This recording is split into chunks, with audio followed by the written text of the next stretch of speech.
Bismillahirrahmanirrahim. Assalamualaikum warahmatullahi wabarakatuh. Alhamdulillah, alhamdulillahilladzi tabawwa'u dara wal imana min qablihim yuhibbuna man hajara ilaihim wa la yajiduna fi sudurihim hajjah mimma utu wa yusiruna ala anfusihim walau kana bihim khasasah. Subhanaka la ilma lana illa ma 'allamtana innaka antal alimul hakim. Asyhadu an la ilaha illallah wahdahu la syarikalah wa asyhadu anna Muhammadan abduhu wa rasuluhu la nabiyya ba'dah. Allahumma shalli wa sallim ala sayyidil mursalin wa ala alihi wa ashabihi bi ihsan ila yaumiddin. Wa qala Allah ta'ala fi kitabil karim, a'udzu billahi minasyaitonir rajim. Huwallazi ba'atsa fil ummiyina rasulan minhum yatlu alaihim ayatih wa yuzakkihim wa yu'allimuhumul kitaba wal hikmah wa in kanu min qablu lafi dhalalin mubin. Shadaqallahul azim. Ma'asyiral muslimin wal muslimat dhuyufur rahman rahimakumullah, yang hadir di majlis yang mulia ini, masjid yang kita banggakan, yang kita nikmati bersama, merupakan fasilitas untuk hubungan kita secara harmonis dengan Sang Pencipta secara vertikal, hablum minallah, dan juga kita menata secara hubungan secara horizontal, hablum minannas. Inilah masjid yang kita selalu tempat merindukan kasih sayang Allah, Darul Barokah. Mudah-mudahan sesuai dengan makna nama itu, kita selalu mendapatkan keberkahan Allah Subhanahu wa taala. Insyaallah, amin ya rabbal alamin. Para sepuh dan juga pengurus Masjid Darul Barokah serta guru-guru kita yang hadir dan seluruh para jamaah dan anak-anakku sekalian yang dapat menyisihkan waktu, alangkah bahagianya kita bersama-sama masih diberikan fasilitas oleh Allah. Pertama adalah diberikannya jatah usia, karena sudah satu demi satu berguguran meninggalkan kita semua. Bahkan informasi yang kita dapatkan sampai tanggal 31 Agustus kemarin, ini tercatat 100 orang para ahli medis, para dokter maksudnya, ini yang kembali kepada Allah Subhanahu wa taala, 100 orang pada posisi tanggal 31 Agustus kemarin. Ini belum lagi saya meminta bagaimana data berikutnya. Dan seminggu setelah minggu pertama di bulan September itu kurang lebih 70 para ahli medis, dalam artian adalah profesionalis dan juga keperawatan, yang mereka meninggal. Memang hakikatnya adalah Allah telah memberikan fasilitasnya sampai di tahun 2020. Tetapi secara syariatnya adalah karena adanya wabah yang melanda khususnya di negeri yang kita cintai ini dan juga umumnya di berbagai pelosok bumi kepunyaan Allah. Dengan tidak mengurangi rasa hormat, kita mohonkan kepada Allah agar mereka menjadi pejuang-pejuang sebagai syuhada, baik dalam arti yang menata bagaimana untuk memberikan pelayanan keperawatan kepada yang kena oleh musibah yang Allah berikan. Dan yang kedua bagi kita tentunya adalah ini merupakan sebagai satu kenikmatan Allah berikan kesehatan, walaupun tidak sedikit di antara saudara-saudara kita yang terkaparkan baik di rumah sakit ataupun juga di rumah mereka masing-masing. Dan ini adalah tidak dapat kita hindari, baik dalam arti penyakit yang biasa, itu sudah ada kalimat penyakit biasa, dan ada penyakit yang luar biasa karena sudah melandanya bumi kepunyaan Allah seperti ini. Dan yang ketiganya adalah yang paling kita banggakan, kita diberikan fasilitas sehat, kesehatan iman dan Islam. Berapa banyak orang yang sudah mulai kena sakitnya iman, sakitnya Islam itu sudah luar biasa. Mereka sudah malas ibadah, apalagi dengan ketentuan-ketentuan protokol kesehatan yang beberapa masjid pada waktu bulan-bulan yang silam itu total kan ditutup, tidak boleh dioperasionalkan untuk melaksanakan ibadah. Nah, inilah kesyukuran kepada Allah yang mudah-mudahan kita implementasikan dengan melaksanakan sholat subuh berjamaah. Alhamdulillah imam kita selalu memberikan pelayanan, membawa kita bersama dengan penuh kehusuan. Dua surah yang beliau bacakan barusan, surah Al-Furqan dan surah yang kedua adalah Al-Isra. Alhamdulillah, subhanallah. Nah, inilah luar biasa, jangan lupa ya. Nah, ini adalah merupakan sesuatu yang menjadikan kita lebih semangat, difasilitasi dengan fisik yang sehat, pesak yang mudah-mudahan tidak terus kurus gitu ya, dan juga pasuk yang selalu kita istiqomah kepada Allah. Kenapa hal ini menjadikan ini? Karena kita merasa bangga dengan umat yang Allah berikan kepada kita semua adalah umat akhir zaman ini. Maka saya ingin sampaikan pada kesempatan ini dengan tidak mengurangi rasa hormat, kekhususan syariat yang dibawa oleh baginda Rasulullah SAW. Ada nilai-nilai syariat yang dikhususkan oleh Allah. Kenapa demikian? Karena Rasulullah SAW itu adalah merupakan nabi yang terakhir, yang disebutkan khatamun nabiyyin, sebagai nabi terakhir, rasul terakhir, dan tidak ada lagi orang yang berhak mengaku sebagai seorang nabi dan rasul pada kondisi sekarang ini. Inilah yang merasakan kebanggaan itu. Nabi terakhir itu, kalaulah bapak ibu punya putra, yang terakhir biasanya itu gimana? Bungsu istilahnya ya. Wah, ini segala-galanya, dicintai oleh kakak-kakaknya, ibunya juga sama, bapaknya juga sama, nomplokeun kanyaah lah begitu. Nah, makanya jangan dapat kita gambarkan bagaimana orang-orang Israel gitu ya, orang-orang Israel yang merasa benci kepada Rasulullah SAW. Yang kebencian ini bukan hanya kepada Rasul, tapi merembet sampai kepada umatnya akhir zaman, sampai kondisi sekarang ini. Dia asal merasa terpukul. Nabi-nabi dan Rasul sebelumnya itu adalah dari bangsa Israel, tapi begitu Nabi yang ke-25-nya gitu, ke-24, Nabi Isa alaihissalam, kenapa dilahirkan di Yerusalem? Kenapa tidak dari bangsa orang Bani Israel? Ini sudah satu terpukul bagi dia.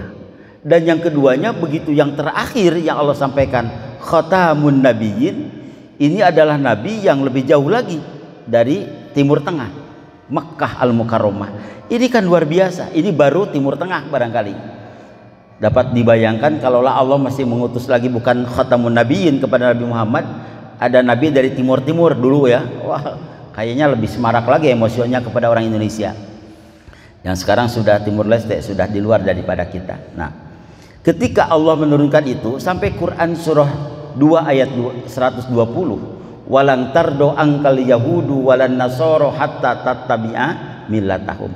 Sampai kapanpun orang Yahudi dan orang Nasrani tidak akan merasa senang, tidak akan merasa gembira ketika umat Islam itu bersatu padu, menyatukan misi dan visinya itu, serta membangun tatanan sosial keagamaan yang sangat hebat. Mereka merasakan tidak akan merasa senang mereka itu. Angkal Yahudi walan nasara hatta tattabi'a millatahum, sebelum mereka itu mengikuti mereka. Jadi kalaulah umat Islam itu sudah mengikuti kepada arah mereka, baru mereka bertepuk tangan, berjingkrak-jingkrak, wah bunga welah. Kenapa? Karena sudah mengikuti kepada apa yang mereka harapkan. Nah, oleh sebab itu, apa yang menjadikan kekhususan risalah yang Rasulullah SAW sampaikan ini, Allah memberikan sesuatu yang di luar nalar dan di luar daripada apa yang diberikan kepada para nabi sebelumnya. Yang pertama diantaranya adalah ajaran yang sifatnya universal. Ajaran yang sifatnya universal, jadi menyeluruh. Sampai Allah mengatakan, wa ma arsalnaka illa kafatal linnas, tidaklah kami mengutus engkau Muhammad melainkan untuk seluruh umat manusia, dari mulai terbit matahari sampai terbenam matahari. Kenapa hal ini disampaikan seperti itu? Bapak, para sepuh semuanya, dapat kita pahami bahwa umat nabi-nabi sebelumnya hanyalah berlaku bagi umat kaumnya yang ada pada waktu itu. Nabi Daud alaihissalam hanya kaum Ad dan kaum Samud, itu kan. Nabi Daud, terus Nabi Sulaiman hanya kaum Ad dan kaum Samud. Nabi Musa alaihissalam itu hanya kaum Bani Israel, dan tokoh yang menentangnya dapat kita pahami sampai sekarang ini itulah Fir'aun, yang sampai ada mengatakan Fir'aun di era globalisasi dulu kan, ada seperti itu. Nah, jadi ini ada tantangannya. Umatnya hanya untuk satu kaum, nabinya itu hanya satu kaum. Terus Nabi Isa alaihissalam hanyalah untuk kaum Yerusalem, Nasrani pada waktu itu. Dan umat Nabi Muhammad SAW itu adalah umat dari mulai terbit matahari sampai terbenam matahari. Ini kan ke arah barat begitu ya. Wa ma arsalnaka illa kafatan linnas. Jadi bukan hanya untuk orang Arab saja, bukan hanya untuk orang Mekah, Madinah saja, tapi seluruh. Dan inilah dapat kita buktikan ketika para sepuh semuanya berkumpul di Masjid Darul Barokah yang awalnya dari berbagai daerah. Ketika kita diberikan kesempatan oleh Allah untuk berkumpul di tempat lahirnya ajaran Islam yang dibawa oleh Rasulullah SAW, tempat lahirnya seorang nabi terakhir, ternyata tidak ada bedanya. Kita sholat sama, diawali dengan takbiratul ihram, dengan gerakan-gerakan yang sama, imam membacakan bacaan yang sama. Walaupun sekian banyak bacaan imam yang hafalnya 30 juz hafalnya, tapi tetap yang menjadikan rukun adalah surah Al-Fatihah. Diawali Al-Fatihah. Itu semangat, semuanya sepakat. Nah, ini adalah menunjukkan sampai kepada Indonesia, Jawa Barat, maka berapa pelosok kabupaten dan kota di Jawa Barat ini semuanya pun juga sama. Inilah sesuatu yang perlu kita banggakan.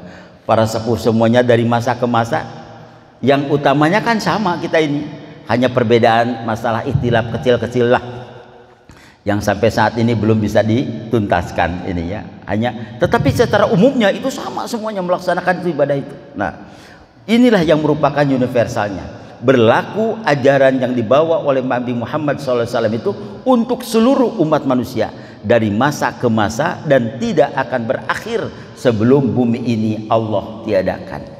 Jadi selama alam ini masih dikatakan alam dunia, maka kewajiban itu mutlak dilaksanakan. Hanya begitu kena pandemi ya ada beberapa kewajiban yang sedikitnya adalah ada pembaharuan sedikit. Kenapa? Karena ini menurut protokol daripada orang-orang yang paham dalam masalah perpirusan gitu ya. Sholat tidak boleh berdesak-desakan, ka pasar mah mangga nyangakeun. Nah itu ya. Kalau sholat mah harus dijarang-jarangkan. Ya kita ikut-ikutin. Umat Islam taat, kita ini taat. Harus pakai masker, siaplah pakai masker. Apa salahnya sih kita? Yang paling utama adalah jangan menutup melaksanakan ibadah sholat, itu aja. Kalau sholat sudah ditetapkan tidak diperkenankan sholat, wah itu baru. Saya yakin kemarin saja ketika sholat tarawih sudah mulai dibatasi, itu kan orang-orang waduh, apalagi orang-orang yang paling semangat. Saya mumpung keur semangat ayeuna teh hayang sholat di masjid tarawih teh teu meunang cenah ka masjid. Nah atuh itu kamari baca keur haroream. Nah ini merupakan satu sholat Jumat, saya semangat ingin sholat Jumat, tapi ternyata DKM menutup masjid. Kenapa kemarin tidak sholat Jumat? Kamari mah keur haroream, ayeuna keur hayang. Wah, itu banyak tantangan. Dari siapa itu? Dari kita, oleh kita, untuk kita lagi itu sebetulnya. Nah, ini tapi Islam itu adalah rahmatalil alamin, fleksibel kehidupannya. Mangalah, silakan seperti apa. Karena apa? Karena yakin fasalu ahla dzikri in kuntum la ta'lamun. Kita ini bertanya kepada ahlinya, cek ahlina kudu kieu. Kita nggak menentang, silakan aja mangga nyanggakeun. Nah, yang penting adalah yang diperintahkan sholat itu adalah untuk mengantarkan kita kehusuan kepada Allah. Nah, sehingga alhamdulillah yang saya rasakan kita bersama ini kan masjid semakin tertata bersih, penataannya termasuk di masjid kita ini alhamdulillah, karena sudah awal pun juga sudah demikian bersihnya luar biasa, penataan dan sebagainya. Sekarang ada aturan harus lebih bersih, ya siap, itu nggak jadi masalah ya, alhamdulillahirabbil alamin. Nah ini yang pertama, ajaran yang universal yang berlaku untuk seluruh umat manusia. Yang kedua, ajaran Nabi Muhammad SAW itu adalah ajaran yang menyempurnakan ajaran yang dibawa oleh para nabi dan rasul sebelumnya. Nabi Adam alaihissalam menikahkan putranya dengan putranya walaupun disilang. Nabi Muhammad nggak bisa sekarang ini.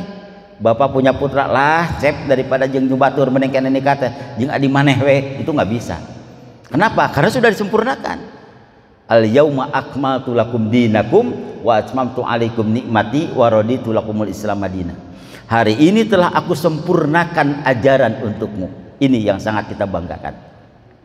Jadi kekhususan ajaran Nabi Muhammad SAW itu adalah ajaran yang tidak ada keraguan-raguan lagi. Zalikal kitabu la raiba fi. Tidak ada keraguan dan tidak perlu diragukan. Asal nama kurang sempurna Islam temanya. Masa Al-Quran hanya 114 surat, bagaimana kalau 115 surat? Cuman 30 juz, bagaimana kalau 50 juz? Itu nggak bisa kita aturkan seperti itu. Al-Baqarah 280 sekian ayat, kenapa kalau Quran surah yang lain Al-Asr hanya 3 ayat? Kenapa surah Al-Kautsar hanya 3 ayat? Nah ini sudah Allah tetapkan. Dan kita tidak bisa merubah itu. Ini sudah patokan. Nah, Allah mengatakan tadi, al-yauma akmaltu lakum dinakum.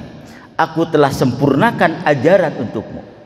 Nabi Adam alaihissalam terus berlaku dan perlu disampaikan. Mungkin mudah-mudahan kita kalau melihat mencoba tentang tafsir, Nabi Isa alaihissalam itu kan tidak sempat menikah.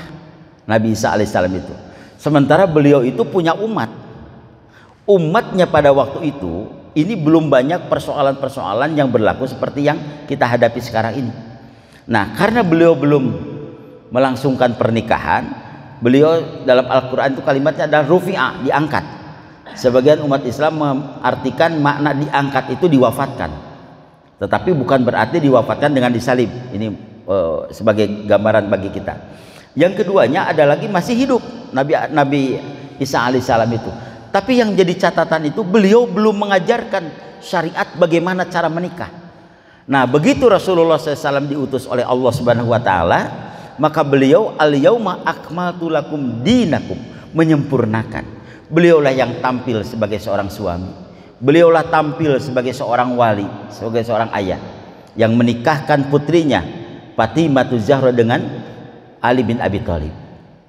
Beliaulah yang pernah menikah, sebagaimana ketika nikah pertama dengan Siti Khadijah yang sebelum beliau menerima ajaran Islam.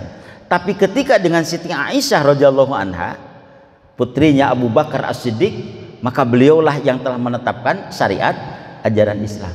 Nah, dari mulai khitbah itu kan digambarkan, di antaranya tidak diperbolehkan menikahi wanita yang sudah punya suami.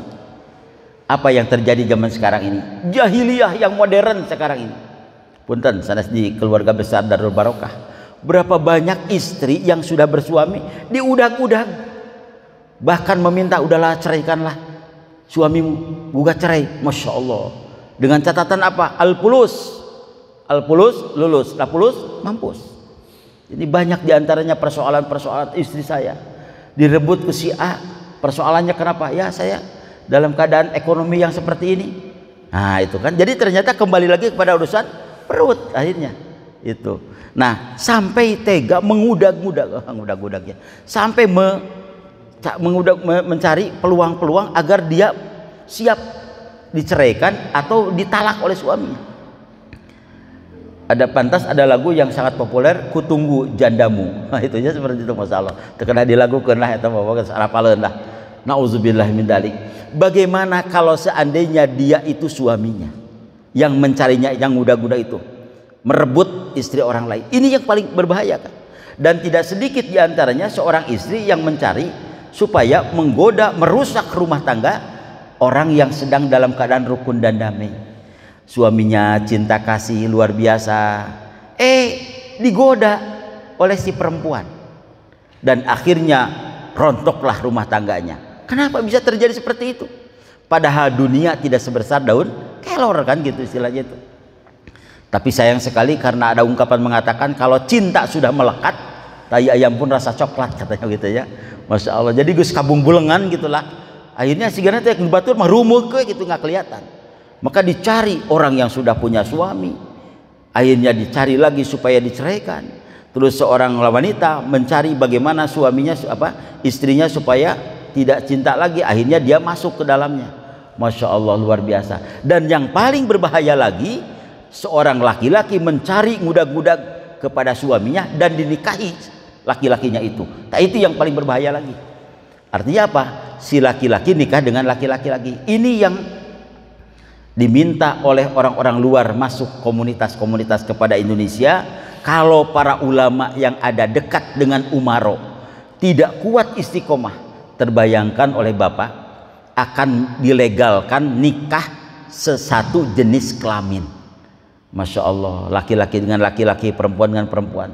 Nanti KUA itu kalau ada yang datang mungkin mau tanya, mau nikah itu laki-laki dengan perempuan atau laki-laki dengan laki-laki atau perempuan dengan perempuan, itu bagiannya ke sana. Mungkin begitu kalau dilegalkan.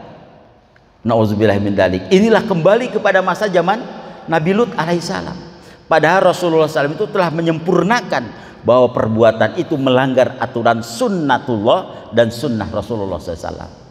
Nah, inilah anehnya orang. Padahal agama itu ad-dinu huwal akal. Agama itu adalah akal.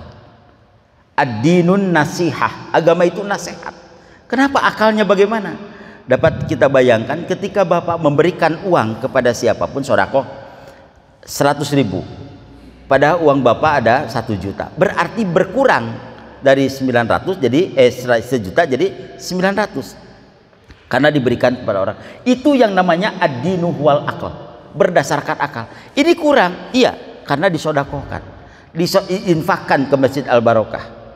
Tetapi bukankah matematika Allah yang namanya adalah lit ta'abbud, Allah persiapkan di luar nalar manusia. Begitu Bapak mengeluarkan atau ibu atau saudara mengeluarkan rezeki tadi 100.000, tapi bukankah Allah akan menyiapkan sekian banyak di belakang itu? Kama salihabbatin ambatat sab'a sanabil fi kulli sumbulatin mi'atu habbah. Ini yang tidak akan terdapat terbayangkan. Ujug-ujug aya rezeki teh, wa yarzuqhu min haitsu la yahtasib.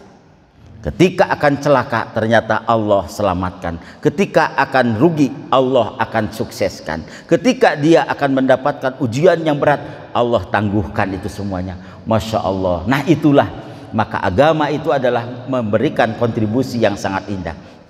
Ini yang pertama. Yang kedua, yang dikatakan bahwa ajaran Rasulullah SAW itu adalah ajaran yang menyempurnakan ajaran sebelumnya.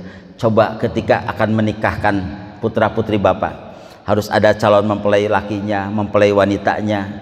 Ayahnya itu diangkat oleh Allah, oleh Rasulullah SAW itu ada kalimat la nikaha illa biwaliyin, tidak sah nikah tanpa wali. Sang ayah dihormati, walaupun ayah istilahnya itu dia sudah tidak lagi mengakui sudah putus hubungan rumah tangga, tapi tetap dia diminta untuk bertindak sebagai wali nasab. Inilah aturannya itu. Terus diatur lagi berkaitan dengan masalah rodoah, sepesusuan. Dan yang paling bahaya sekarang ini, banyak yang konsultasi para sepuh semuanya, orang yang tidak terasa dalam rumah tangga, suami sudah menjatuhkan talak karena emosional, saya talak kamu, saya talak kamu, tapi dia hubungan lagi. Nah baru dia merasakan itu karena istilah Sunda manete semplek dincak semplak. Suaminya berusaha ini gagal terus, istrinya berusaha jadi karyawan ini gagal terus. Ada apa ini persoalannya? Anaknya yang tadinya jelas-jelas pinternya ternyata sekarang kurang begitu aktif dalam masalah pendidikannya, kurang bagus kepada orang tuanya, ibadah nages haroream. Kenapa terjadi ini? Baru mengevaluasi, konfirmasi, minta informasi seperti apa. Ternyata kalau kita ini sudah bukan yang sahnya. Bapak sudah menyatakan talak berapa kali karena nafsunya, ya belum lagi sampai ke KDRT, tapi setelah itu Bapak minta lagi untuk berhubungan dengan saya. Orang lain tidak ada yang tahu statusnya bahwa dia itu sudah ditalak. Kalau sudah ditalak bagaimana? Harus minimalnya mengucapkan rujuk, saya merujukmu. Nah terus kalau misalkan lepas daripada masa idah, berarti dia harus menikah lagi sebagaimana yang pada awal dia menikah. Ini tidak diketahui oleh mereka. Akhirnya bagaimana, berapa banyak bencana yang terus menerus kepada mereka. Nah mudah-mudahan dengan kajian-kajian yang biasa diselenggarakan khususnya di Masjid Darul Barokah yang sekarang live akan didengar oleh semua orang itu, berapa banyak orang yang merasa sok sudah alim, sok sudah takwa, sudah taat, tapi dia tidak sadar ini ada sesuatu yang setiap ucapan suami, ucapan istri setelah berumah tangga mengakibatkan hukum yang hukum itu kadang-kadang tidak akan diketahui tanpa adanya tolabul ilmi. Iseng menyamakan anggota badan suaminya apa istrinya dengan ibunya. Mah, kalau dalam hadis kan ada kalimat, mah, punggung mama itu sama dengan punggung mami. Nah, itu kan zihar. Secara hukum tidak boleh bersenggama, karena apabila si suaminya bersenggama dengan istrinya sama dengan mensenggamai kepada ibunya, karena sudah ada terlontar kalimat tadi itu zihar. Kalau menurut gambaran kita teu sapira, hanya sebatas itu. Apa sih maksudnya? Maksudnya setelah berumah tangga harus menjaga mangkana yu'minu billahi wal yaumil akhir falyakul khairan aw liyaskut. Wujudkan keimananmu kepada Allah dan Rasul, maka ucapkanlah kata-kata yang baik, kata-kata yang benar. Tapi kalau tidak bisa, aw liyaskut, diam saja. Ini kan sepila. Di masyarakat sudah banyak orang-orang yang seperti itu, menyamakan kaki bapaknya kaki suaminya dengan kaki ayahnya.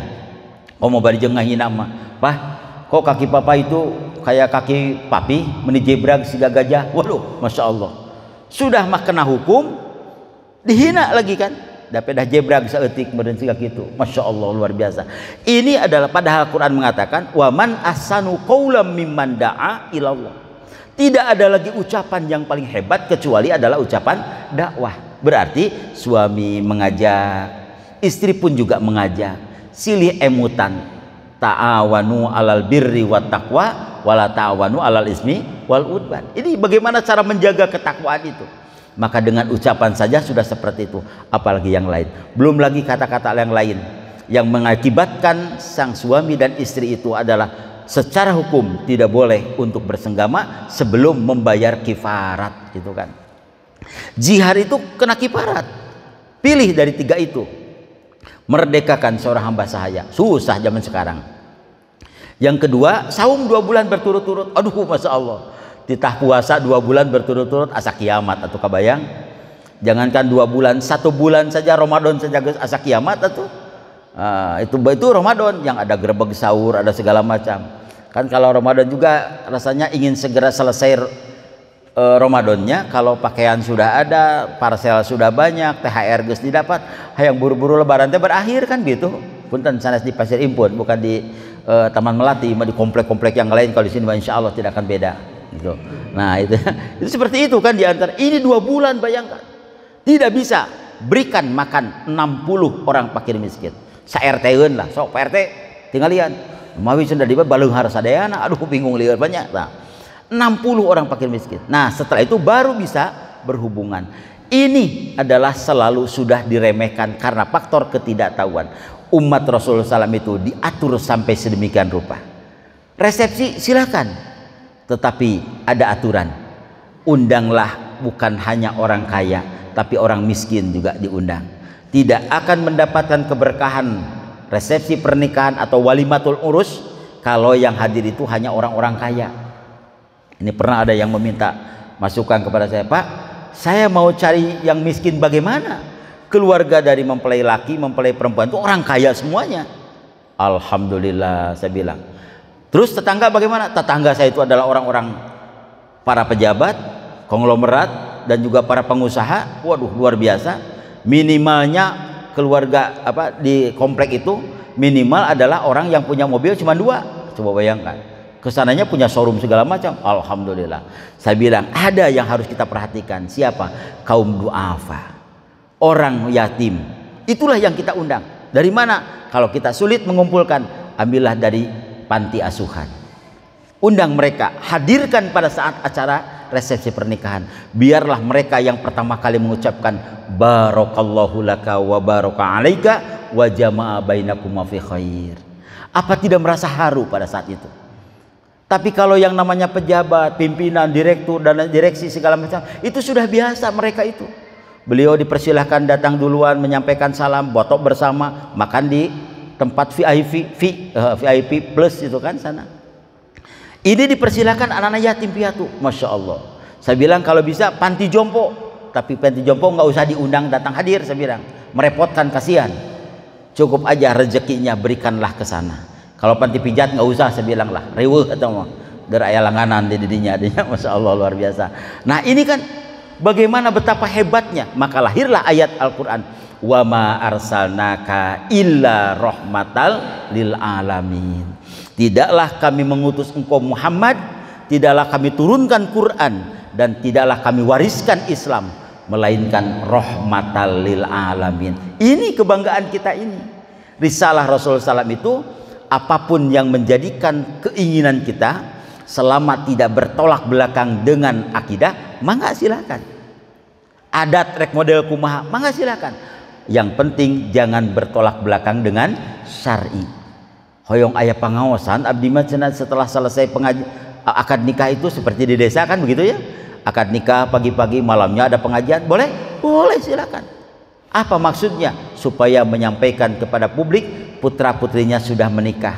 Terus siapa yang belum menikah, sok ayeuna mah ulah masuk kepada pasukan IPTN, Ikatan Pemuda-Pemudi Telat Nikah, sok buru-buru ayeuna mah. Dibukalah kontak jodoh dengan PDKM. Wah, luar biasa hebat itu pemikiran-pemikirannya. Bagaimana pentingnya hal ini? Ini adalah Islam mengajarkan seperti itu. Sebelum menikah ada pengajian ibu-ibu, sok silahkan pengajian dulu. Namanya tasyakur binimah menjelang pernikahan. Tapi lebih indah kalau seandainya calon mempelainya itu disuruh untuk ngaji dulu. Kan dulu mah ada namanya khotaman Quran gini kan ya. Ayah hataman Quran dulu. Sebelum menikah itu, maka yang baca Qurannya siapa? Calon mempelainya, didengar oleh para sepuh semuanya. Ini tempo dulu, dan sekarang sudah hilang. Calon pengantin nama Kediri Aswe di belakang, anu ngawas nama adalah ibu-ibu semuanya. Yang seharusnya adalah putranya ada di sana, diberikan nasihat pembekalan walaupun sepintas. Ini wa ma arsalnaka illa rahmatal lil alamin. Bapak, para sepuh semuanya yang dirahmati Allah Subhanahu wa taala. Jadi yang kedua adalah ajaran yang dibawa oleh Rasulullah SAW itu adalah menyempurnakan ajaran sebelumnya. Dari mana kalau kita pertanyakan, kenapa orang-orang di luar Islam mengetahui bahwa cara akidah itu, pelaksanaan pernikahan itu harus seperti itu? Mereka itu sebetulnya menjiplak kepada ajaran Islam. Ada walinya, ada saksi, ada segala macam. Ini menjiplak sebetulnya. Dan sekarang berapa banyak orang yang terjebak. Ketika saya sering pakai online itu, mereka itu mengucapkan begitu menstarter mobil, Bismillahirrahmanirrahim. Siapa yang nyangka dia bukan muslim? Ngobrol-ngobrol pas di perjalanan, apa yang terjadi? Saya mah bukan muslim, Pak. Oh ya Allah, bacaan bismillahnya, kenapa kata mereka? Itu kan sama dengan Tuhan saya. Bismillah katanya. Saya bilang itu mah dalam Islam mah namanya tarkik, saya bilang itu. Ada Allah, kan umat Islam Allah katanya. Tapi umat Islam solidaritas dengan agama kami katanya. Bismillah, bukan Bismillah katanya. Dino tajwid salah kalau Bismillah mah. Kan ada him, ada tarik, dan ngartieun mana namanya pun terus ke Bapak kadita. Ngartieun gitu. Katanya umat Islam juga solidaritas katanya, mengucapkan Bismillah katanya. Seharusnya kan Bismillah mungkin kata dia. Masya Allah. Ketika selesai sampai, udah sampai di sini saya bilang, apa yang dikatakan? Alhamdulillah. Lillah kata dia, lah katanya, bukan loh kan gitu. Masya Allah. Ketika dalam perjalanan saya tanyakan, kenapa anda sampai bisa mengikuti aturan yang ajaran Islam? Saya dalam ajaran saya miskin akan doa dan ucapan yang baik. Ternyata apa yang kita lihat, umat Islam itu kaya akan doa dan ucapan. Mau keluar dari rumah, apa yang kita ucapkan Bismillahirrahmanirrahim, Allah la haula wala quwata illa billah. Ada yang nama sampai aliyil azim, mangga silakan. Ketika pakai pakaian ada doanya, melihat cermin ada doanya, mau tidur ada doanya. Ngan mau tidur kalau di masjid memang tarang pakai doa tarang. Kenapa? Karena sudah rahmat Allah sudah datang. Maka ada ungkapan mengatakan ada gunung di tengah sawah, di Ciberem ada belanga. Duduk termenung dengar ceramah, mata merem mulut menganga. Tah itu mah tarang doa heula gitu teh. Gitu ya. Tapi itu sudah demikian spontan. Nah yang di samping jangan, kalau Rasulullah matong digarewah, bangun tuh ceramah ningalikeun, jangan, biarkan. Kalau perlu antarkan dengan doa, Bismikallahumma ahya wa bismika amut. Urang geus ngaropi manehna kekarak cengkat, kamararana batur teh eueuh. Aduh masya Allah, itu diantaranya nih keberkahan yang Allah berikan. Nah, doa itu banyak kaum muslimin ini, mereka tidak punya, maka akhirnya mengadopsi dari ajaran Islam. Mangalah kita mah tidak jadi masalah. Sampai assalamualaikum Kan berapa banyak kadang-kadang kita terjebak assalamualaikum, kita tidak tahu. Dah laki-laki mau pakai kopiah tuh pakai kopiah kan nggak kelihatan.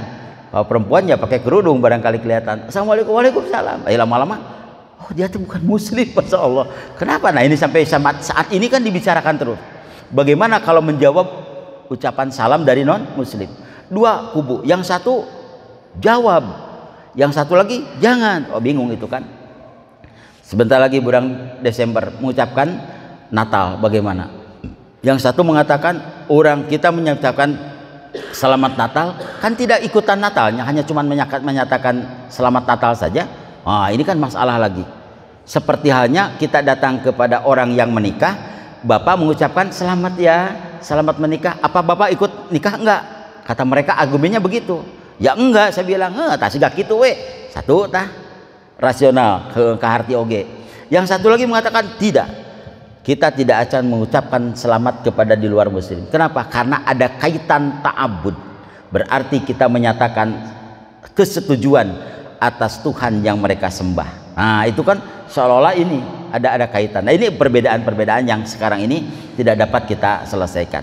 Bapak-bapak, ibu-ibu rahimakumullah. Jadi yang kedua itu syariatnya itu disempurnakan dari mulai aspek melihat menikah, melahirkan. Kita punya akikoh dengan rangkaian adalah memotong hewan. Anak laki-laki berarti 2 ekor kambing, anak perempuan 1 ekor kambing. Bagaimana Pak kalau kemar opat, laki-laki semuanya? Udah 8 eta malah. Pesta di Al Barokah, di Nurul Barokah kan di sini. Naon pesta kambing guling. Wah, alhamdulillah. Itu keberkahan. Adopsi oleh mereka. Mereka melaksanakan seperti itu. Bahkan ada teman yang selalu mengurusi masalah kedai akikoh, itu sampai ada yang pesen dari non muslim. Saya teh kumaha ieu teh? Aduh kateuing cenah bacaan nama pokon mah kitu we. Masya Allah luar biasa. Ini sudah mulai mereka itu. Hanya untuk menyatakan amantu billah, mereka berat. Kenapa? Ada tuntutan-tuntutan dan perlu disampaikan dalam forum yang bahagia ini para sepuh semuanya. Saya sering bersama-sama dengan orang-orang para rohaniawan di luar muslim. Dia sampai mengatakan begini, Pak Solihat, sebenarnya saya sudah merasa jenuh membodohi kepada umatku, membohongi kepada umatku. Bayangkan, jenuh saya ini. Tapi yang jadi persoalan, apakah umat Islam, andaikan gitu ada yang masuk, apakah akan dijamin urusan-urusan rumahnya, makanannya dan segala macamnya? Saya bilang begini, umat Islam itu tidak pernah, para ulama dalam Islam tidak jadi pengemis, tapi dia siap mencari sesuai dengan kemampuannya. Jadi akhirnya bagaimana? Makanya kami kemana-mana itu kan ada tugas, kata dia itu ada tugas, harus Bapak di provinsi ini, harus daerah ini, walaupun daerahnya istilah minoritas, dia siap ditempatkan itu. Kenapa? Karena jaminan untuk keluarganya ada, untuk kayak PNS lah begitu, ASN gitu ya, ada jaminan segala macam, rumahnya, mobilnya, segala macam. Nah, tetapi dalam hati nurani teman-teman ini sudah mulai goyang, katanya mereka tuh. Bener itu ajaran itu jelas sebenarnya gitu, kata mereka itu. Allahu Akbar. Tapi yang jadi masalah, apakah umat Islam siap untuk menjamin para rohaniawan kami? Itu jadi masalah. Jadi ternyata urusan perut. Kandaikan umat Islam kaya, sigana mana golepak atuh masuk Islam. Pan sebagaimana yang kita lihat, bapak-bapak rahimakumullah, siapa orang yang masuk ke dalam Islam itu bukan orang miskin. Yang masuk ke dalam Islam itu, mereka meninggalkan ajaran semula, itu adalah kebanyakan orang-orang yang punya intelektual yang hebat. Mangalah tinggalannya. Yang kedua, dia itu adalah punya harta kekayaan yang banyak. Kata mereka, urang geus pinter ti Allah, saya diberikan kekayaan oleh Allah, masa tidak mau mensyukuri nikmat? Geus jelas nu ieu teh ngabobodo, nu ieu yang benerna. Nah, maka akhirnya mohon saya masukkan ke dalam Islam. Allahu Akbar. Pimpin saya untuk mengucapkan 2 kalimat syahadat. Hayo, saya bilang. Tapi yang jadi persoalan bagaimana kita atur, karena urusan yang paling utama di kondisi sekarang ini adalah urusan administrasi. Itu dalam arti bukan masalah bayarannya, tapi adalah surat menyurat data autentiknya. Itu yang paling utama. Tapi kebanyakan orang yang keluar dari Islam itu bukan orang pinter, bukan orang kaya. Nauzubillah, subhanallah, orang-orang yang ekonominya lemah. Makanya saya merasa bangga, haru ketika Jumat di sini bapak-bapak telah menyiapkan beres Jumat, ibu-ibu pada berdatangan ke sini. Ini adalah kepedulian kita kepada mereka. Sebab banyak orang yang keluar dari Islam itu karena faktornya apa? Urusan perut mereka itu. Tapi kalau misalkan mereka terpenuhi, saya yakin mereka tidak akan keluar. Karena ketika ditanya, kenapa keluar daripada Islam? Bukan saya merasa jenuh akan sholat 5 waktu setiap hari, enggak sama sekali. Saya bukan merasa bosan baca Quran, bukan itu sama sekali. Tapi urusan kebutuhan. Tuh, apalagi masalah utang piutang kan. Mudah-mudahan kelak kemudian di masjid ini bukan hanya sampai ATM beras, santunan, tapi kita perlu adanya baitul mal wa tandir. Kita perlu ada aset yang dapat memberikan benar-benar kontribusi syariah, bank syariah, koperasi syariah, ataupun apa-apa yang disebutkan syariah ini belum bisa memberikan kontribusi kalau tidak punya apa-apa. Kita mau pinjam kepada bank syariah kalau tidak punya anggunan, tidak ada jaminan, aduh mohon maaf Pak, tidak bisa. Orang akan pinjam ke koperasi syariah walaupun syariah tapi bukan anggota, mohon maaf nggak bisa. Itu kan seperti itu. Mudah-mudahan Masjid Darul Barokah ini dapat merambah sampai hal-hal urusan-urusan keumatan, terutama yang menghadapi yang sangat didambakan oleh masyarakat. Yang berikutnya, yang terakhir, yang ketiga, karena waktu jualah yang terus merembet, maka yang ketiga yang merupakan kebanggaan bagi kita ini, tadi disampaikan bahwa wa atmamtu alaikum nikmati, kita sudah dicukupkan nikmat oleh Allah. Waraditu lakumul Islam Madinah, dan yang menjadikan kehususan ajaran yang dibawa Rasulullah SAW itu adalah di mana ajaran ini adalah menjadikan ajaran yang sampai untuk akhir zaman, berbicara yang sudah dilaksanakan, berbicara yang sedang dilaksanakan, dan berbicara yang akan datang. Ini sudah disampaikan oleh baginda Rasulullah SAW sampai Rasul mengatakan, taraktu fikum amroin ma in tamassaktum bihima lan tadillu abadan kitaballah wa sunnati rasulih.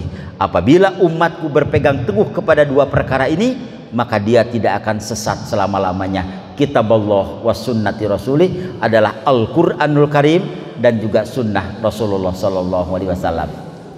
Oleh sebab itu, mudah-mudahan ini adalah merupakan pegangan bagi kita. Hal-hal yang sekarang dengan teknologi yang canggih, informasi yang sangat hebat, tetapi tantangannya harus kita siapkan adalah berkaitan dengan masalah-masalah yang ada sangkut pautnya dengan urusan dunia, tetapi akan mengantarkan kepada akhirat nanti. Dunia ini adalah merupakan ujian, dan setelah kematian datang, itulah merupakan akan merasakan hasil daripada ujian yang telah diterima kita. Liyabluwakum ayyukum ahsanu amala. Bapak-bapak, para sepuh semuanya, barangkali itu untuk sementara yang dapat saya sampaikan. 3 poin bagaimana kehususan risalah Rasulullah SAW yang akhirnya kita akan menciptakan orang yang sangat cinta terhadap Rasul.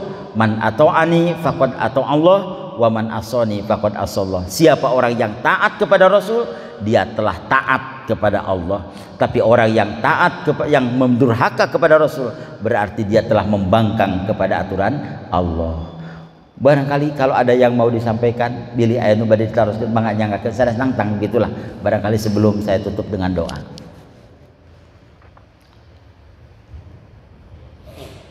Saja. Alhamdulillahirabbil alamin. Kalau tidak ada ya bersyukurlah kepada Allah. Baiklah kepada jamaah semuanya, para sepuh, kita sama-sama untuk memohon kepada Allah Subhanahu wa taala sebelum siang mentari pagi bersinar di ufuk timur. Mudah-mudahan pada hari Ahad ini Allah membukakan pintu keberkahan kepada kita semua, dan semua hajat yang bapak-bapak inginkan mudah-mudahan Allah berikan kelancaran, kemudahan, dan dapat diantarkan bukan hanya urusan dunia tapi sampai di hadapan Allah Subhanahu wa taala. A'udzubillahi minasyaitonirrajim. Bismillahirrahmanirrahim. Allahumma shalli wa sallim wa barik amin ya Allah ya rabbal alamin. Assalamu alayka ya nabi Allah. Assalamu alayka ya Rasulullah. Assalamu alayka ya Habiballah. Assalamu alayka ya Soffatallah. Allahumma inna nas'aluka imanan kamilah wa yaqinan shadiqah wa qalban khashi'ah wa lisanan dzakirah wa rizqan wasi'ah wa halalan thayyibah wa taubatan nasuha wa taubatan qoblal maut wa rahmatan indal maut wa maghfiratan wa rahatan ba'dal maut wal afwa indal hisab wal fauza bil jannah wan najata minan nar birahmatika ya azizul ghaffar. Ya Rabbana ya Ghafur Rahim, Engkau menyaksikan hambamu yang bersimpul di Masjid Darul Barokah khususnya ya Allah, dan juga bumi kepunyaanmu, hamba-hambamu yang bangkit dari kenikmatan untuk melaksanakan ibadah kepadamu ya Allah. Terimalah segala kebaikan yang kami lakukan kepadamu, yang hanya sesuai dengan kemampuan yang kami lakukan sampai saat ini.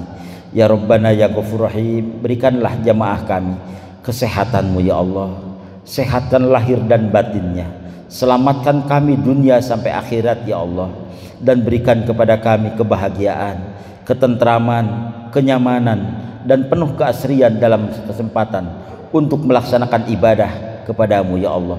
Ya Rob, berikanlah kepada kami, jamaah kami khususnya yang hadir di majlis yang mulia ini, dan seluruh kaum muslimin wal muslimat yang saat ini meronta-ronta untuk mendapatkan rezekimu ya Allah, menjemput kasih sayangmu ya Allah, maka bukakanlah pintu rizki yang halal, bukakanlah pintu-pintu rezeki yang dapat mengantarkan kami mendapatkan keberkahanmu ya Allah, rizki yang halal, rizki yang barokah, yang dapat mengantarkan kami semangat ibadah kepadamu ya Allah.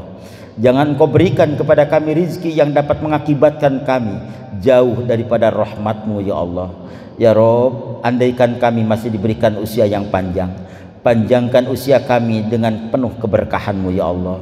Usia yang panjang kami yang tidak menyusahkan orang lain, tapi jadikanlah usia yang panjang khairun nas anfa'uhum linnas, menjadikan kemanfaatan bagi siapapun yang mendambakan Masjid Darul Barokah, seluruh para sepuh yang telah memiliki dedikasi dan keistiqomahan untuk menegakkan kalimat-Mu ya Allah. Berikanlah kemudahan segala urusan yang mereka hadapi, berikanlah kepedulian mereka yang saat ini sudah dirasakan oleh saudara-saudara kami yang sangat perlu mendapatkan bantuan dari kami. Ya Rabbana ya Ghafur Rahim, berikanlah kepada kami, bukakan pintu kebaikan kepada kami, pintu kemaslahatan kepada kami. Bulan ini bulan Rabiul Awal, ciptakan suasana kami yang mencintai Rasulmu Muhammad sallallahu alaihi wasallam. Andaikan pada tahun yang kami lalui saat ini tidak sempat kami dan juga saudara kami melaksanakan ibadah haji dan umroh, berikanlah kesempatan waktu-waktu yang akan datang, jamaah kami yang belum sempat menginjakkan kaki di tanah Harumain dan di kota Madinah Al-Munawwarah, berikan kesempatan oleh-Mu ya Allah, agar mereka dapat merasakan bagaimana nikmatnya ajaran Islam yang diberikan kepada baginda Rasulullah SAW. Yang paling utama, yakinkan kami, akui kami sebagai umat Rasulmu Muhammad SAW di hari kemudian nanti. Rabbana taqabbal minna innaka antas samiul alim wa tub alina innaka antat tawwabur rahim. Allahumma bika asbahna wa bika amsayna wa bika nahya wa bika namut wa ilaikal masir wa ilaikan nusur. Rabbana atina fid dunya hasanah wa fil akhirati hasanah wa qina adzabannar. Walhamdulillahi rabbil alamin. Mudah-mudahan doa kita bersama dikabulkan Allah. Bapak dan Ibu, saudaraku sekalian, menjadikan tentara-tentara Allah yang Allah cintai, Allah rahmati, dan Rasul mengakuinya kita sebagai umatnya di kelak kemudian nanti. Selamat untuk melaksanakan rangkaian aktivitas pada pagi hari ini sampai Allah memberikan sesuatu yang di luar nalar kita semua. Terima kasih atas perhatian. Bila bisa bilhaq. Wassalamualaikum warahmatullahi wabarakatuh.